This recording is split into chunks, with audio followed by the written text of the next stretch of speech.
नमस्कार, स्वदेश न्यूज की खास पेशकश में आपका स्वागत है। आपके साथ मैं हूं भागीरथ साहू। 30 जून से आषाढ़ गुप्त नवरात्रि की शुरुआत होने जा रही है। आपको बता दें कि इस बार की गुप्त नवरात्रि बहुत ही खास है। ज्योतिषाचार्यों का मानना है कि नवरात्रि के 9 दिनों में माता को जो भी प्रसन्न करेगा उसकी हर मनोकामना पूरी होगी। लेकिन अब आपके मन में ये सवाल उठ रहा होगा कि इस बार की गुप्त नवरात्रि क्यों है खास है, कौन कौन से योग बन रहे हैं गुप्त नवरात्रि में माता के 9 स्वरूपों के साथ, और किसकी पूजा का विशेष महत्व है, माता रानी की पूजा कैसे करें, उन्हें क्या भोग लगाएं, शुभ मुहूर्त क्या है। चलिए इन सब पर विस्तार से बात करें। उसके पहले गुप्त नवरात्रि पर हम एक विशेष रिपोर्ट आपको दिखाते हैं।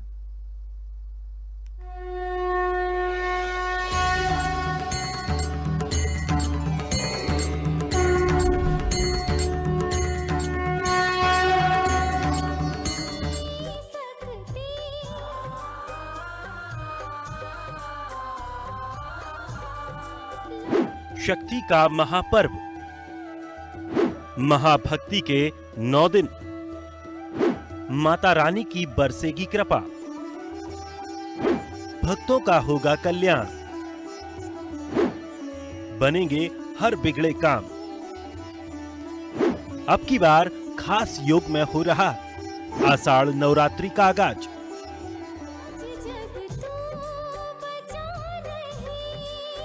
शक्ति साधना के महत्वपूर्ण पर्व नवरात्रि को सनातन धर्म का सबसे पवित्र और ऊर्जादायक पर्व माना गया है।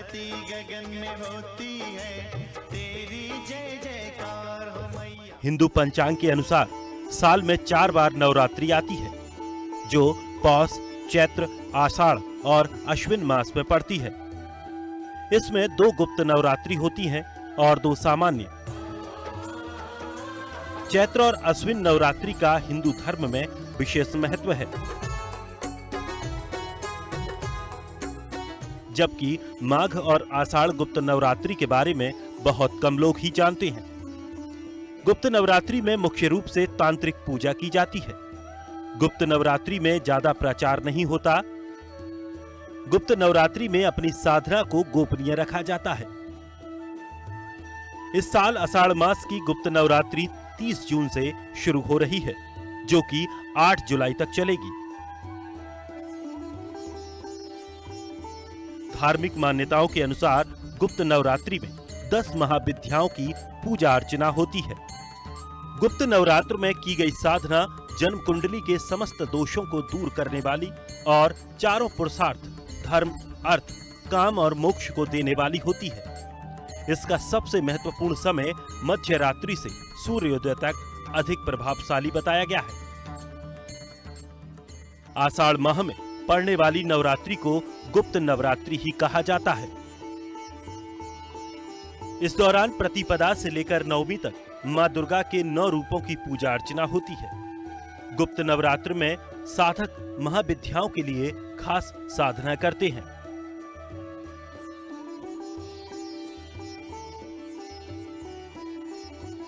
गुप्त नवरात्रि में मां दुर्गा के 9 स्वरूपों के साथ जिन 10 महाविद्याओं की पूजा होती है वो हैं मां काली, तारा देवी, त्रिपुर सुंदरी, मां भुवनेश्वरी, मां छिन्नमस्ता, त्रिपुर भैरवी, मां धूमावती, मां बगलामुखी, मां मातंगी और कमला।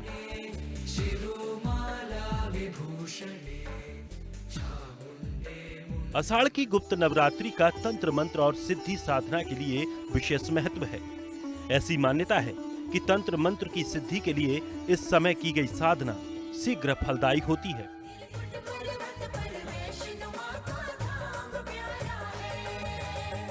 चलिए अब आपको गुप्त नवरात्रि की प्रमुख तिथियों के बारे में बता देते हैं।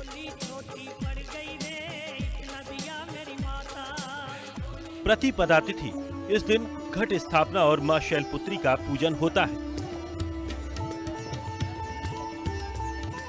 द्वितीय तिथि को मां ब्रह्मचारिणी की पूजा होती है। तृतीय तिथि को मां चंद्रघंटा की पूजा होती है। चतुर्थ तिथि को मां कूष्मांडा की पूजा।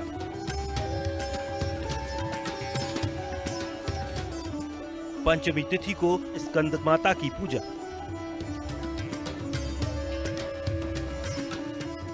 षष्ठी तिथि को मां कात्यायनी की पूजा,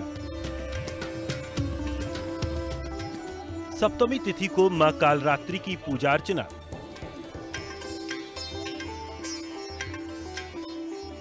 अष्टमी तिथि को मां महागौरी की पूजा, नवमी तिथि को मां सिद्धिदात्री की पूजा और दसवीं को नवरात्रि का पारण होता है। आपको बता दें कि इस बार खास योग में आषाढ़ नवरात्रि की शुरुआत हो रही है। गुप्त नवरात्र के पहले दिन गुरु पुष्य योग, सर्वार्थ सिद्धि योग, अमृत सिद्धि योग, आडल योग, विडाल योग और ध्रुव योग बन रहे हैं। ज्योतिष शास्त्र के अनुसार इस दौरान किसी नए काम की शुरुआत करना और धार्मिक कार्य करना शुभ माना जाता है। विवाद निपटाने, समझौता करने और रूठे लोगों को मनाने के लिए ये योग शुभ माने गए हैं। इतना ही नहीं, इन योग में कार्यों में सफलता प्राप्त होती है और मान सम्मान में वृद्धि होती है। तो चलिए अब की बार खास योग में कीजिए शक्ति की साधना, जिससे पूरी होगी आपकी हर कामना। ब्यूरो रिपोर्ट, स्वदेश न्यूज। तो 30 जून यानी कि कल से गुप्त नवरात्रि की शुरुआत हो रही है। तो आप सब लोग यही जानना चाहते हो कि कैसे करें पूजा, क्या कुछ खास मुहूर्त के समय कौन सा मुहूर्त होगा, क्या कुछ होगा, इसको लेकर हम खास चर्चा करेंगे। जो मेहमान हमारे साथ मौजूद है, मैं उनका साक्षात्कार आप लोगों से करा देता हूं। हमारे साथ हैं पंडित विनोद गौतम जी, जो कि ज्योतिष मठ संस्थान के संचालक हैं। पंडित जी, आपका बहुत बहुत स्वागत है। पंडित जी, सबसे पहले यही जहन में आता है कि जो गुप्त नवरात्रि है, एक तो इसका नाम गुप्त नवरात्रि क्यों कहा जाता है, क्यों इसका नाम गुप्त नवरात्रि है, और दूसरे इस गुप्त नवरात्रि को लेकर क्या कुछ मान्यता है, सबसे पहले वो हम आपसे जानना चाहेंगे। जी, गुप्त नवरात्रि जिस प्रकार से इसका नाम है गुप्त, उसी प्रकार से ये 9 दिन किया जाने वाला एक तप साधना है, जिसमें गुप्त शक्तियों का आवाहन पूजन करके उनको प्रसन्न किया जाता है। और उन शक्तियों को जब उस भक्ति में की आपकी जो शक्ति है वो जागृत होगी, तो उन शक्ति से आप जो आपके पास माता रानी की शक्तियाँ आई हैं, जो 10 महाविधाओं में से किसी एक विधा का भी आपके ऊपर कृपा हुई है, तो उन शक्तियों का जो शक्ति है वो आप जन कल्याण में, अन्य इत्यादि धर्मार्थ के कार्यों में पूरे वर्ष भर इसको लेते हैं। और इस कार्य के लिए तो विशेष तौर पर गुप्त स्थान ही चुना गया है। और चूंकि ये गुप्त पूजा का विधान इसमें बताया गया है, और इसमें जो गुप्त साधना विधान और स्थान, इन तीनों का विशेष महत्व है। साथ ही ये जो तांत्रिक देवियां हैं, इस समय पर जो शक्ति सिद्धि साधना की देवियां हैं, वो सभी तांत्रिक देवियां हैं। तो इसमें बहुत सावधानी रखनी चाहिए, और इसीलिए ये पूजा गुप्त होती है। इसीलिए इस नवरात्रि को विशेष तौर पर गुप्त नवरात्रि माना गया है। बिल्कुल, जैसा कि इनका नाम है गुप्त नवरात्रि। पंडित जी, चैत्र और अश्विन जो नवरात्रि है, इसका हिंदू धर्म में विशेष महत्व है। तो ये भी जानना चाहेंगे कि इन दोनों नवरात्रि से गुप्त नवरात्रि कितनी भिन्न है, ये भी हम जानना चाहेंगे। अगर आपस में हम इन दोनों का आपस में हम एक समानता करें, तो किस तरह से ये भिन्न होती हैं? देखिए, ये 4 हमारी विशेष तौर पर नवरात्रियां होती हैं, जिसमें से 2 नवरात्रियां प्रगट नवरात्रियां होती हैं और 2 नवरात्रियां गुप्त नवरात्रि होती हैं। गुप्त नवरात्रि में गुप्त विधाएं और तांत्रिक देवियां होती हैं, जिनका कोई स्वरूप नहीं होता है, बिना स्वरूप लिए हुए होती हैं, क्योंकि वो प्रगट नहीं होती हैं। और जो प्रगट नवरात्रि होती है, उन नवरात्रि में चूंकि वो प्रगट देवियां होती हैं, उनका पूजन अर्चन करने का विशेष महत्व है। और 9 शक्तियां चूंकि 9 दिनों की पूजा अर्चना में, आवाहन पूजन में उनको आमंत्रित किया जाता है, चाहे वो गुप्त नवरात्रि हो या प्रगट नवरात्रि हो। इन दोनों नवरात्रियों में उन 9 शक्तियों का प्रतिदिन आवाहन तो होगा ही, लेकिन इसमें अंतर इतना आता है कि ये जो नवरात्रि है, गुप्त नवरात्रियां, ये 2 होती हैं। इनमें 10 महाविद्याओं की साधना की जाती है, और ये गुप्त साधना होती है, और ये मंत्र भी बहुत गुप्त होता है। और ये मंत्र की जो शक्ति है, ये जो तंत्र दीक्षा होती है, ये किसी गुरु और किसी विशेष तांत्रिक जो में निपुण व्यक्ति हो, और ऐसा जो गुरु चुनना चाहिए, और फिर ये क्रिया और साधना करनी चाहिए। और वैसे ये अंतर इतना है कि ये जो साधना है ये गृहस्थों के लिए कम है, और जो साधु संत और तांत्रिक लोग हैं जो जी। इस प्रकार के जो क्रिया कार्य करते हैं उनके लिए ये साधना अधिक सिद्धि फल देने वाली मानी गई है।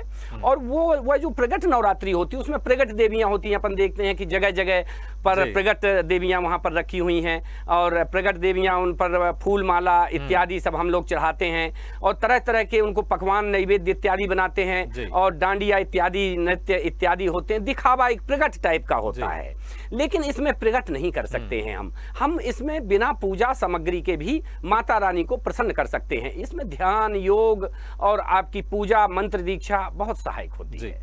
अच्छा, इस बार इस गुप्त नवरात्रि में क्या कुछ खास है? बहुत अच्छा प्रश्न है। देखिए, चूंकि जब तक कोई चीज खास नहीं होगी तब तक उस पर बल नहीं मिलेगा, जी। और हमारे जो मुहूर्त हैं वो हमारे कार्यों को बल प्रदान करते हैं। हम जब कोई कार्य मुहूर्त से करते हैं तो उसमें 1000 गुना फल प्राप्त हो जाता है, उस कार्य की जो संभावनाएं हैं 1000 गुना बढ़ जाती हैं। तो इस बार की जो हमारी गुप्त नवरात्रि है ये एक विशेष सर्वसिद्धि देने वाली है। एक तो इसमें कोई ना कोई दिन, लगभग रोज कोई ना कोई दिन अच्छे योग बन रहे हैं, शुभ योग बन रहे हैं, पुष्य नक्षत्र इत्यादि के शुभ, हांकर योग, त्रिपादी योग, द्रुपद योग, अन्य ऐसे योग बन रहे हैं कि देखा जाए कि आकाशीय ग्रह स्थिति अगर देखा जाए तो लगभग जो वास्तविक हमारे ग्रह हैं, बड़े बड़े ग्रह देखा जाए तो शनि अखिल ब्रह्मांड के सर्वोच्च न्यायाधीश हैं। आप सोचिए कि वो अपनी स्वयं की राशि में विराजमान हैं। जी।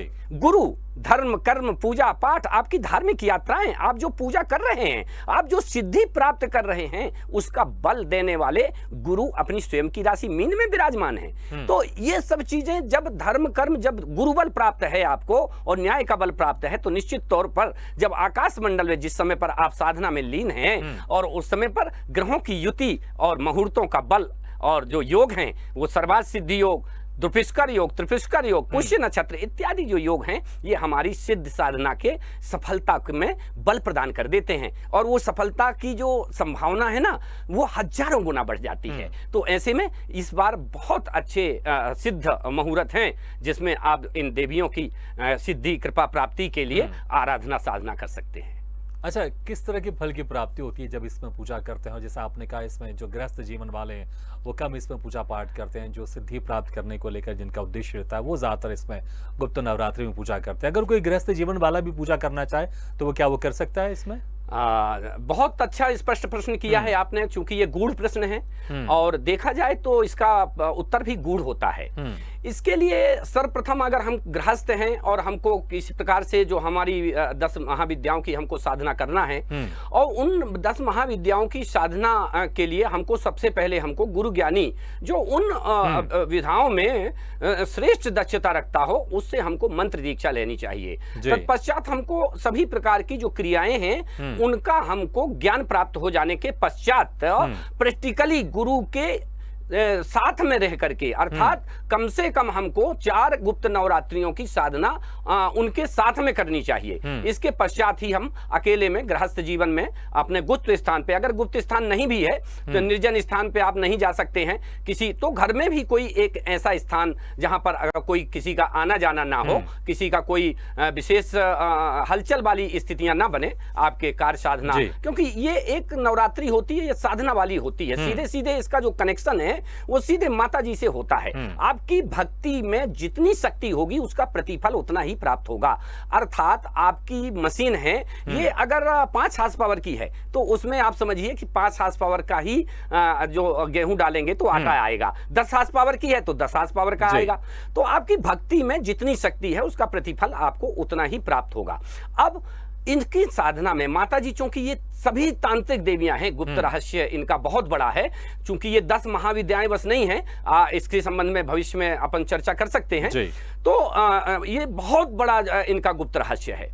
तो ये 10 महाविद्याएं सिर्फ नाम देखने में हैं, लेकिन इनका जो संसार है वो बहुत अलग अलग है। और चूंकि अलग अलग पूजाओं के लिए हम चूंकि गृहस्थ हैं, संसार में हैं, और इस स्थिति में जो साधु सन्यासी हैं और जो तांत्रिक लोग हैं इस गुप्त नवरात्रि का इंतजार करते हैं पूजना साधन के लिए। तो ये नवरात्रि विशेष तौर पर गुप्त विद्याओं के लिए जानी जाती है, तंत्र साधनाओं के लिए जानी जाती है।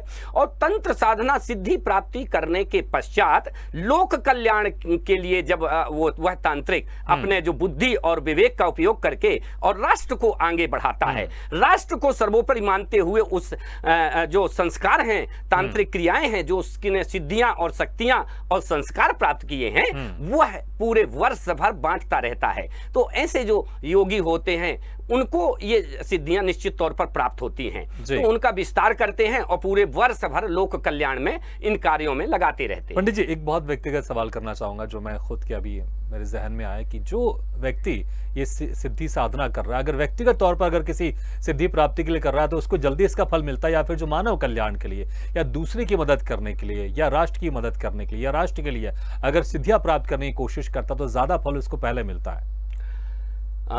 एक पूजा होती है, बहुत अच्छा ये प्रश्न है भागीरथी जी, आपने तो यहाँ ज्ञान की गंगा बहा दी। तो एक पूजा साधना होती है देखा जाए तो निष्काम भाव की, और एक पूजा होती है सकाम भाव की, और एक होती है निष्काम भाव बिना कार्य के। जब हम लोक कल्याण सर्व मंगल के लिए कार्य करते हैं, राष्ट्र कल्याण के लिए कार्य करते हैं, साधना करते हैं, ऐसे बहुत से साधु सन्यासी हैं जो राष्ट्र कामना के लिए, लोक कल्याण के लिए, लोक हित के लिए पूजा पाठ इत्यादि करते हैं। लेकिन जब हम यही साधना स्वार्थ के रूप में करते हैं तो वो कामना के रूप में आ जाती है, निष्काम भाव से नहीं होती है, वह सकाम हो जाती है कि हमारा ये काम हो जाए। हम अभी देखिए चुनाव चल रहे हैं इस समय, तो ये नवरात्रि विशेष तौर पर और ज्यादा महत्वपूर्ण स्थान वो रखती है, क्योंकि इस समय पर जितनी भी तांत्रिक देवियां हैं, बगलानमुखी, अकालानमुखी, मोक्षान, ये तांत्रिक देवियां जो कार्य करती हैं, अब एक एक देवी के पीछे 4-4 देवियां लगी हुई हैं, ऐसा ये बहुत बड़ा ऐसा रहस्य है।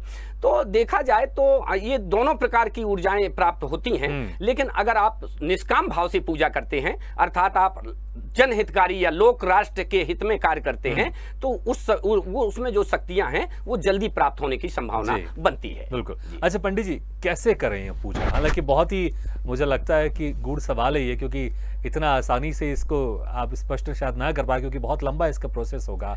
तो लेकिन पर भी जानना चाहूंगा, कोई अगर एक आम व्यक्ति या कोई भी सिद्धि साधना के लिए पूजा करना चाहता तो कैसे करे पूजा, और क्या कोई समय है, कोई मुहूर्त, एक खास समय कि इस समय करना चाहिए, उस समय करना चाहिए? क्या कुछ किसी तरह का मुहूर्त भी रहता है ये पूजा करने के लिए गुप्त नवरात्रि में? न मंत्रम नो यंत्रम तदपि च न जाने स्तुति महो, न चाह्वानम ध्यानम तदपि च न जाने स्तुति कथा। आपने ऐसा प्रश्न कर दिया है। इन 10 महाविद्याओं के बारे में, न मंत्रम नो यंत्रम तदपि न जाने स्तुति में, ये तो देवी देवता भी इनकी कीर्ति नहीं जानते हैं। न जानामि गुणवान रूपान लज्जा नेतुन किमच्छसी। हम लता पत्रा जो कुछ भी है हमारे पास वो हम अर्पण करें। हाँ, इसमें श्रद्धा और भक्ति आपकी जितनी ज्यादा है और इस भक्ति की जो शक्ति है वो आपको निश्चित तौर पर प्राप्त होगी। तो इसके लिए जावेद लोकेन चराचरानी गुल्लिम लताबर भूमिर करानी प्रकृत्याम बसांताम तान श्रेष्ठ रूपम। ये जो गुप्त विधाएं हैं ये रात्रि में ही की जाती हैं, क्योंकि जो महानिशा काल होता है, क्योंकि ये रात्रिकालीन जो तांत्रिक देवियां हैं ये लगभग सभी रात्रिकालीन पूजा की हैं। अर्धरात्रि में जो महानिशा काल होता है वो विशेष सर्वश्रेष्ठ माना गया है। वैसे घट स्थापन, संकल्प इत्यादि, पूजा इत्यादि वो प्रातः काल ही हमको कर लेनी चाहिए कि हम इतने अमुक गोत्र का नाम उच्चारण करके और प्रातः काल हमको संकल्प लेना चाहिए। जिस प्रकार से हमारे माता रानी घर में आगमन होता है उस प्रकार से हमको उनको सुबह का पूरा जो पंचोपचार घटोपचार पूजन करके नैवेद्य भोग इत्यादि दोनों टाइम का उनको प्रसाद, शाम को जो गोधूली बेला में उनके आगमन के, क्योंकि माता रानी आपके घर आंगन में 9 दिन विराजी हुई हैं। किन माताओं का, किन देवी देवताओं का या किन माताओं का स्मरण करना चाहिए ये पूजा करते समय? देखिए, अगर देखा जाए तो जो माता दुर्गा हैं, आदि शक्ति प्रकृति दुर्गेश नंदिनी, तो उनकी आवाहन पूजन का विशेष महत्व माना गया है। और उन्हीं से ये सब जो देवियां हैं, 9 दुर्गियां, इनका प्रकृता ये 9 देवियां इनसे ही हुई हैं। और ये 10 महाविद्याएं जितनी भी ये देवियां हैं, ये चाहे वो काली हो, छिन्नमस्ता हो, भैरवी हो, त्रिपुर सुंदरी हो इत्यादि, जो धूमावती हैं। अब चूंकि धूमावती हैं, देखिए उनका कोई आकार नहीं है, कोई प्रकार नहीं है, धुएं की रंग की हैं। अब कौन धुएं के रंग का देखेगा? तो ऐसे में जो साधना होती है उसमें साधक को सबसे पहले ये देखना पड़ता है कि हम इन 10 महाविधाओं में से कौन सी विधा को चुनते हैं, और उस 10 विधा को, जिस महाविधा को हमने चुना है, उसका एक आकृति हमको ध्यान में बनानी पड़ती है। और जब वो आकृति आपके मन मस्तिष्क में बन जाती है, उस आकृति का जब आप ध्यान करते हैं, उससे आपका जब आपका कनेक्शन होता है, लगाव हो जाता है, आपके मन में विश्वास हो जाता है, और उसका जब मन में आपका जो वो मंत्र है, जो उसके आवाहन का मंत्र है, जो उसके पूजन का मंत्र है, वो जब आपको कंठस्थ हो जाएगा, तो फिर वो आपके हृदय में हृदय साथ हो जाएगा। और हृदय साथ होने के बाद जब आप उसका हवन करेंगे, गुप्त हवन करेंगे, जो तांत्रिक विधियों से हवन होते हैं, कई वस्तुएं ऐसी होती हैं जिससे हवन करने पड़ते हैं। किसी एक विधाओं में जाना पड़ता है, तो क्या पूरे दिन एक ही विधाओं में आप पूजा करनी, या फिर हर दिन अलग अलग विधाओं की पूजा कर सकते हैं? जी, बहुत अच्छा प्रश्न है। देखिए, इसमें हर दिन हमको अलग अलग विधाओं की हम पूजा नहीं कर सकते हैं। एक विधा को ही हमको चुनना पड़ेगा, क्योंकि हम 10 विधा की सिद्धि कैसे प्राप्त कर सकते हैं, 10 सिद्धियां कैसे प्राप्त कर सकते हैं।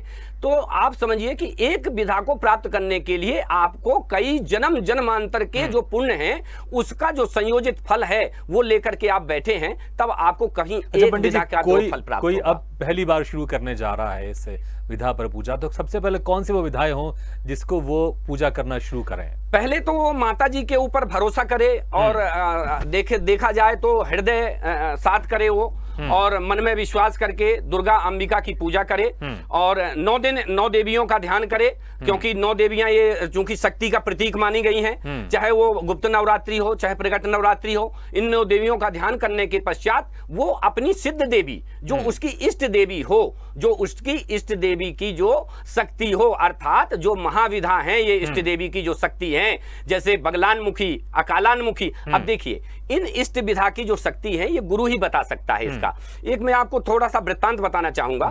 जैसे बगलानमुखी देवी जी हैं, ये 10 महाविद्याओं में आती हैं, तारा, छिन्नमस्ता, काली, बगलामुखी, भुवनेश्वरी इत्यादि, जो माता कमला। लेकिन जैसे इन सबके भेद हैं, इनमें अलग अलग हैं। मतलब आप सोचिए, जो साधारण व्यक्ति है वो भेद में जाएगा, तो इनके कार्य भी अलग अलग होते हैं। अब बगलामुखी देवी जी हैं, इनके भी भेद हैं, इनकी 4 देवियां हैं। सोचिए, ये 4 बहनें हैं, बगलामुखी 4 बहनें हैं, लेकिन हम बोलचाल और प्रसिद्धि की भाषा में बगलामुखी जी को ही जानते हैं। तो बगलामुखी का प्रयोग जब हम करते हैं, जब शत्रुओं का नाश करना हो, या हमको किसी उसमें विजय प्राप्त करने के लिए, हम बगलामुखी देवी का अनुष्ठान करते हैं, आवाहन करते हैं, पूजन करते हैं, उसकी शक्ति अर्जित करते हैं। इसलिए इन सभी चीजों को जानने के लिए किसी गुरु की दीक्षा में, गुरु के, बिल्कुल उनके साथ रह के सारी महाविधाओं की पूजा करें। अच्छा पंडित जी, समय कम है, तो 1-2 और मैं खास सवाल पूछना चाहता हूं। अच्छा, आम व्यक्ति जो किसी सिद्धि या साधना के लिए पूजा नहीं करना चाहता, लेकिन उसको पता है कि गुप्त नवरात्रि चल रही है, तो उनके लिए कोई सा एक ऐसा मंत्र जो उनकी सुख समृद्धि के लिए या मन की शांति के लिए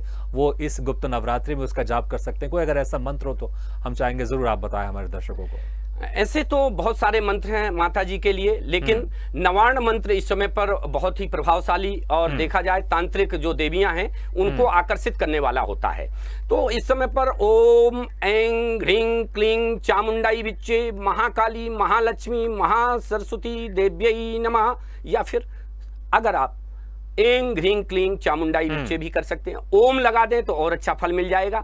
और जो लोग और किसी विवाह इत्यादि से संबंधित धार्मिक कार्य, सौभाग्य प्राप्ति के लिए, ओम देहि सौभाग्यम आरोग्यम देहि में परमं सुखम रूपम देहि जयम देहि यशो देहि दिशो जय। इस प्रकार के ये अनेक कार्यों के लिए दुर्गा सप्तशती ये वो मंत्र हैं जो सिद्धि साधने के लिए अगर कोई करना भी नहीं चाहता, एक आम व्यक्ति भी इन मंत्रों को कर सकता है। पंडित जी, समय बहुत कम है, मैं चाहूंगा 10 से 15 सेकंड में आप बताया कि इस गुप्त नवरात्रि में जो साधना कर रहे हैं उनको क्या नहीं करना चाहिए। इस चीज का आप जाते थे बता दें कि क्या नहीं करें, नहीं तो इसका परिणाम उनके लिए दुष्परिणाम हो सकता है। क्या नहीं करें? देखिए, बहुत अच्छा प्रश्न है, क्योंकि अगर हमने पूरी साधना की उसमें कहीं ना कहीं उपसंहार होता है। तो सबसे पहले हमको श्रद्धा और भक्ति जागृत करना जरूरी है। अधूरा ज्ञान के बाद हमको शुरुआत नहीं करना है। बिना गुरु के ज्ञान के और बिना गुरु दीक्षा के गुप्त नवरात्रि की किसी भी साधना को करना वर्जित है। हाँ, अगर आप गृहस्थ हैं तो साधारण आप माता जी के जो 9 रूप हैं उनकी आप पूजा करें। गुप्त साधना रहस्य के चक्कर में नहीं पड़े। अगर आप इसमें आप चक्कर में पड़ सकते हैं, आप अगर गुप्त साधना रहस्य के चक्कर में पड़ेंगे तो आपको चक्कर में पड़ना निश्चित है, बिल्कुल, और क्योंकि इसके- आपने जी, साधना बिल्कुल पंडित नहीं जी। की है और आपने विशेष गुरु की जो दीक्षा मंत्र की शक्ति अर्जित नहीं इसलिए की है। गुरु के साथ ही इन साधनाओं को करें, वो जैसा कर रहे हैं उसी के हिसाब से करें, और किसी भी बुरी शक्ति का अर्जित करने के लिए या किसी का बुरा करने के लिए साधना का सिद्ध करने की कोशिश ना करें। बहुत सही कहा पंडित जी आपने, और आपने कुछ ऐसे मंत्र भी बताए जो दर्शक उन्होंने सुना होगा कि अगर वो सिद्धि साधना में भी नहीं जाना चाहते हैं तो अपने घर परिवार की सुख समृद्धि के लिए भी उस मंत्र का जाप कर सकते हैं। पंडित जी आपका बहुत बहुत शुक्रिया, आप हमारे इस कार्यक्रम में आप आए और आपने दर्शकों को गुप्त नवरात्रि के बारे में बहुत अच्छी जानकारी दी।